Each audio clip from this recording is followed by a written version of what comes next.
നമസ്കാരം. അപ്പോൾ കൊല്ലത്തൊരു ഗാനമേളയ്ക്കിടെ വയോധികം വന്ന് ഡാൻസ് കളിക്കുന്ന സമയത്ത് നമ്മുടെ ചേട്ടൻ വന്ന നാളായതാ.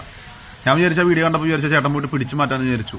അങ്ങനെ കാണിക്കണമെങ്കിൽ ഒരു മര്യാദ ഉണ്ടായാനെ. ഇത് കസേര എടുത്ത് തല്ലാൻ മാത്രം എന്ത് ചെയ്തു? വല്ല സ്ത്രീകളെ മോശമായിട്ട് പെരുമാറുക, അല്ലെങ്കിൽ തൊട്ടിട്ട് സംസാരിക്കുക, അല്ലെങ്കിൽ അങ്ങനെ ഒന്നും ചെയ്തില്ല. ഡാൻസ് കളിക്കുന്നു. അങ്ങനെയാണെങ്കിൽ ഉത്സവത്തിനും പൂരപ്പറമ്പിൽ പോയി കഴിഞ്ഞാൽ ഈ ചേട്ടന് കസേര തടിക്കാനേ നേരം ഉണ്ടാവുള്ളൂ.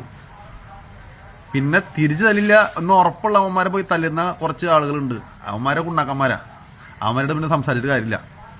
പിന്നെ കൊല്ലത്ത് പപ്പടത്തിന് അടി, അവിടെ അടി, ഇവിടെ അടി. ഇതിൽ പ്രതികരിക്കുക. ഇനി കമന്റ് ഇടാൻ കുറെ കൊല്ലംകാരൻ വരും. അപ്പൊ കൊല്ലംകാരന്മാരോട് എനിക്ക് പറയാനുള്ളത്, നിങ്ങളെനിക്ക് ഇഷ്ടമാണ് ഒരു പരിധി വരെ. പക്ഷെ ഈ ഇത് എന്താ പറയാ, ഇങ്ങനെയുള്ള വീഡിയോയ്ക്ക് സപ്പോർട്ട് ചെയ്തിട്ട് വരരുത്.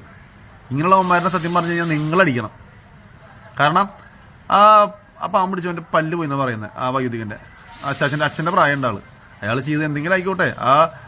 ഇതിന്റെ ഫുൾ വീഡിയോ നിങ്ങൾ കാണുവാണെങ്കിൽ ആ പാട്ട് പാടുന്ന ആള് പറയും അയാൾ ഇവിടെ കുഴപ്പമില്ലാണ്ട് ഡാൻസ് കളിച്ചായിരുന്നു. ഇതുപോലെയുള്ള കുറെ ആളുകൾ കമ്മിറ്റി മെമ്പേഴ്സ് ആയിരിക്കാം, അല്ലെങ്കിൽ ചിലപ്പോൾ ഷൈൻ ചെയ്യാൻ വേണ്ടി വന്നിട്ടുണ്ടായിരിക്കാം. പക്ഷെ ഇവന്മാരെ പോലുള്ളവന്മാരെ ഈ നാടിന് ആപത്താണ്, എല്ലായിടത്തും ആപത്താണ്. നല്ല ആളുകളുടെ ഇടയിൽ കിട്ടുമ്പോൾ ഇവന്മാരുടെ അസുഖം റെഡി ആയിക്കോളും.